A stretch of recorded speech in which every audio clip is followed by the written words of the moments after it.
sekali Ibu. Ibu sepertinya sudah sangat taat membayar angsuran bulanan. Baik, mari kita hitung pajak yang harus dibayar di bulan Desember ini ya Bu. Namun sebelumnya kita bahas istilah-istilah dasarnya dulu. Terus apakah Ibu membawa berkas-berkas usaha Ibu? Ini Mbak. Baik.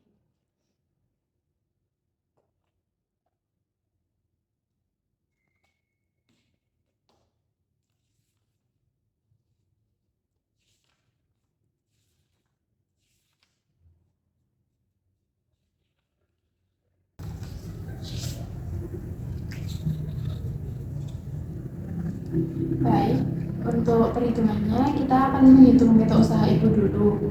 Jadi karena usaha Ibu omsetnya sudah 6 miliar, berarti harus menggunakan pembukuan. Oh begitu ya, jadi saya sudah punya pengeluaran dan pendapatannya lengkap. Ya.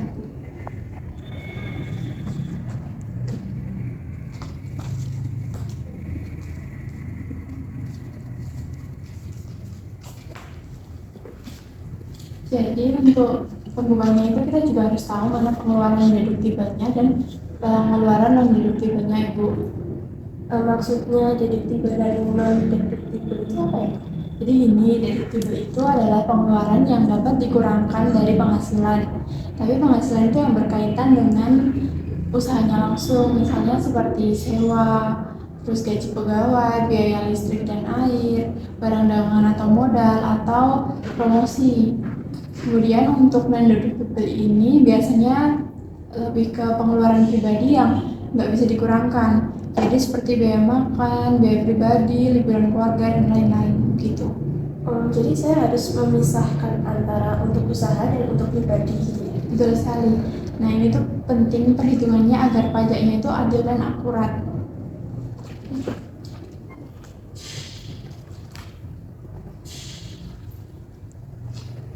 Jadi sekarang saya akan membahas untuk pengeluaran yang dikeluarkan oleh perusahaan Ibu. Jadi sekarang saya akan membantu Ibu untuk menghitung pengeluaran yang dikeluarkan oleh perusahaan Ibu ya Bu. Jadi itu nggak semua pengeluaran itu bisa mengurangi pajak ya Mbak? Betul sekali, semua pengeluaran ini hanya yang terkait langsung dengan kegiatan usaha yang bisa menguranginya.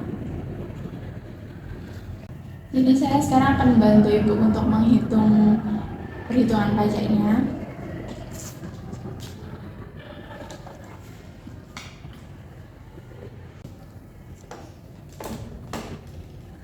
Yang pertama itu kan saya lihat tadi di laporan Ibu ada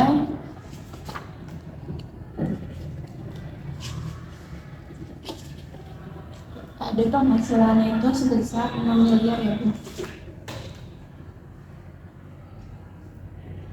Kemudian untuk biaya deduktibelnya saya lihat ternyata ada sewa tempat usaha yaitu senilai 300 juta. Kemudian untuk gaji pegawai senilai 320 juta.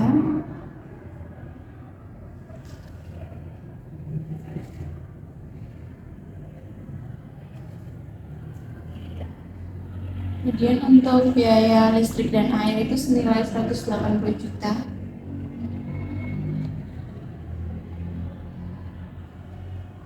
Kemudian untuk biaya barang dagangan itu senilai 2,5 miliar ya. Kemudian untuk promosi sebesar 700 juta.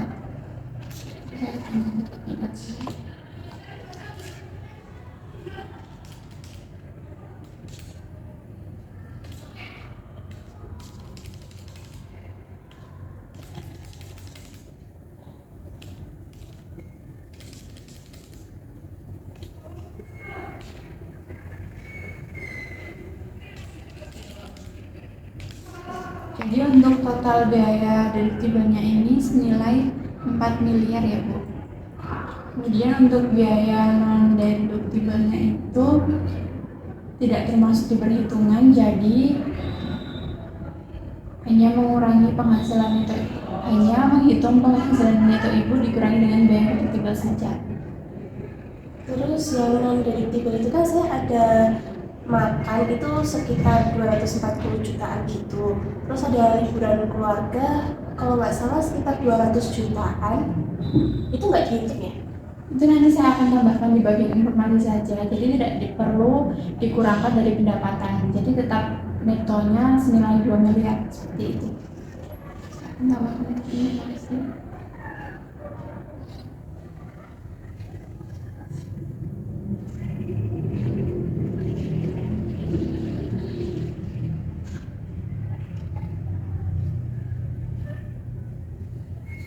Kemudian selanjutnya saya akan membantu untuk menghitung perhitungan TTKP-nya, yaitu penghasilan tidak kena pajak. Sebelumnya, apakah ibu itu punya tanggungan atau tidak? Kebetulan tidak ada.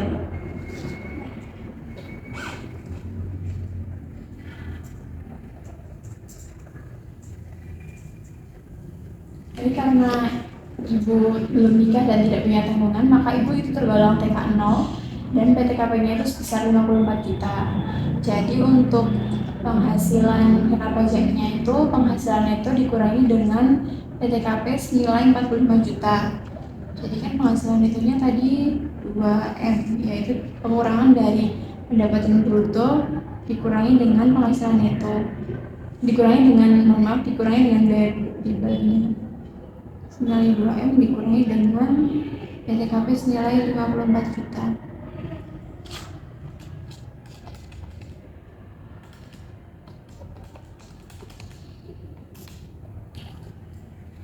Jadi totalnya itu adalah 1.946.000.000 rupiah. Berarti saya bayar pajak itu dari 1.946.000.000 tadi ya? Iya, benar sekali. Kemudian saya akan membantu menghitung untuk PPh terutang, yaitu sesuai dengan pasal 17 UU PPh, yakni menggunakan tarif progresif. Yang pertama itu untuk pasal 17 UU PPh ini ada 4 perhitungan. Yang pertama ada 5% dikali dengan 6 juta rupiah.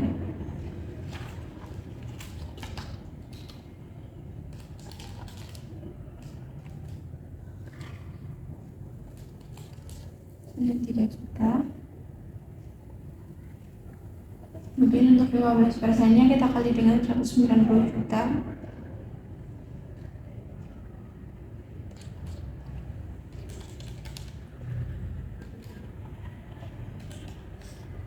Senilai 28.500.000. Kemudian untuk yang ketiga 25% dikali dengan 250 juta senilai 62.500.000. Kemudian untuk 30% dikali dengan sisanya, yaitu 1.446.000.000 rupiah.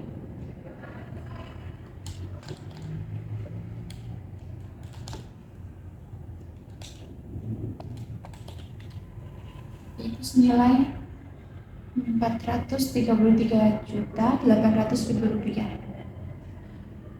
Jadi untuk total PPh terutangnya itu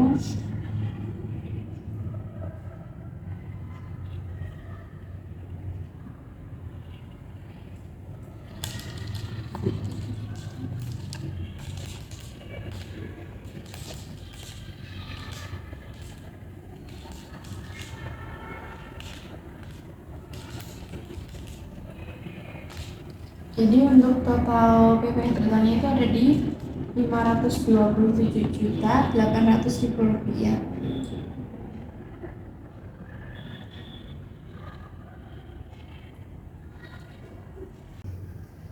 Wah, ternyata pajaknya besar juga ya, Mbak. Dan saya tuh udah bayar 60 juta untuk di bulan Januari sampai November kemarin. Jadi kurangannya berapa nih, Mbak? Karena ibu sudah membayar PPh pasal 25 ini selama bulan Januari dan November sebesar 60 juta, jadi untuk kekurangannya itu tinggal kita hitung saja. Untuk total PPh tadi kita kurangkan dengan 60 juta ya Bu. Jadi untuk hasilnya itu ada 467.800.000 rupiah Ibu. Oke, jadi saya cuma tinggal menyiapkan sebesar 467.800.000 rupiah itu ya, Mbak? Betul sekali Ibu bisa membayarnya lewat m-banking juga. Dan jangan lupa untuk pembayarannya ini sebelum tanggal 31 Desember. Karena kalau melebihi tanggal itu Ibu bisa terkena sanksi.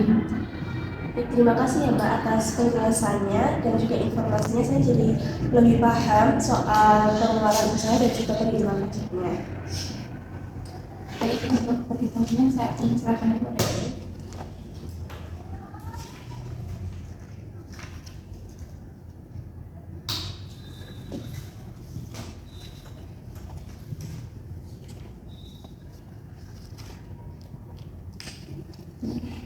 Sama-sama, terima kasih sudah datang ke KPP dan berkontribusi untuk negeri dengan membayar pajak. Baik, kalau begitu saya permisi dulu ya Mbak. Iya, baik, sampai jumpa di KPP Bu, hati-hati di jalan.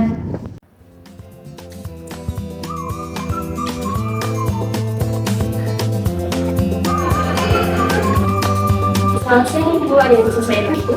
Saya mau tanya-tanya saja tentang usaha saya, Mbak. Itu gimana ya?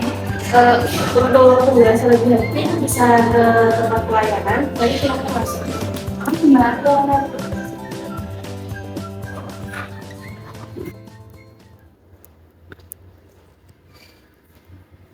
Selamat siang Ibu, silakan duduk. Ada yang bisa kami bantu?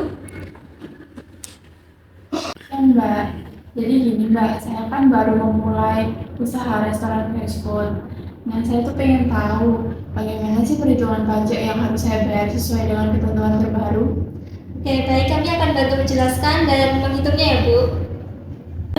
Iya Bu, apakah Ibu sudah membawa berkas tentang pendapatan usaha Ibu? Ini Mbak. Kami lihat dulu ya Bu.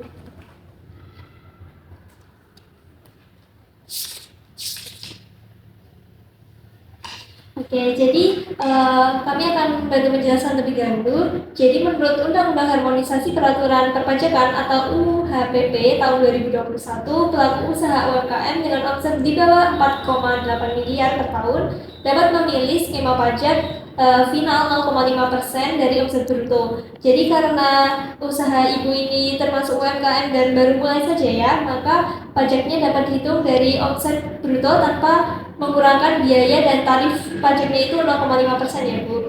Jadi ini tidak ada pengurangannya ya Mbak? Betul sekali, ini berbeda dari perhitungan pajak biasa yang mengurangi biaya dengan lain-lainnya gitu Bu. Jadi kan pendapatan bruto saya itu rata-rata 35 juta per bulan. Itu bagaimana ya perhitungannya? Oke, kami hitung dulu ya Bu. Kan pendapatan bruto Ibu kan 35 juta per bulan ya. Untuk 1 tahun itu jadinya 420 juta. Dan untuk pajak UMKM-nya yaitu dikali 420 dikali 0,5%, hasilnya yaitu 2.100.000. Jadi pajak 1 tahun Ibu untuk usaha Ibu itu 2.100.000 dan untuk bulanannya itu sebesar 170.000 Ibu. Ternyata mudah sekali ya perhitungannya. Jadi gaji pegawai, kemudian bahan baku, dan biaya lain-lain itu tidak mempengaruhi pajak yang harus saya bayar. Benar, dalam skema pajak final UMKM ini kita fokus pada omset bruto saja Ibu. Terus bagaimana kalau misalnya omset saya itu naik jadi 4,8 miliar? Jadi kalau omset Ibu itu melebihi 4,8 miliar, maka Ibu harus menggunakan skema pajak penghasilan normal sesuai aturan PPh badan atau orang pribadi. Oh, jadi gitu ya. Terus ini saya harus lapornya pajak itu tiap tahun atau tiap bulan ya? Nah, untuk skema ini pelaporannya bisa dilakukan secara tahunan, tapi pembayarannya itu bisa dilakukan bulanan berdasarkan omset yang Ibu peroleh dari usaha Ibu gitu. Oh, makasih banyak ya Mbak untuk penjelasan dan informasinya. Jadi saya sekarang udah tahu deh mau bayar pajaknya untuk usaha saya yang begitu.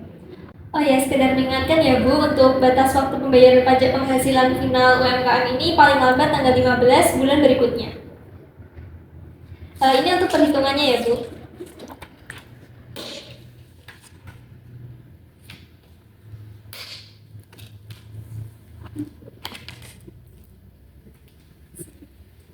Baik, terima kasih banget. Banyak ya Mbak untuk penjelasannya.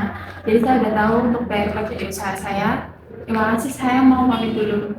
Sama-sama Ibu, kalau butuh bantuan bisa langsung ke KPP ya. Kami siap Ya, membantu. terima kasih.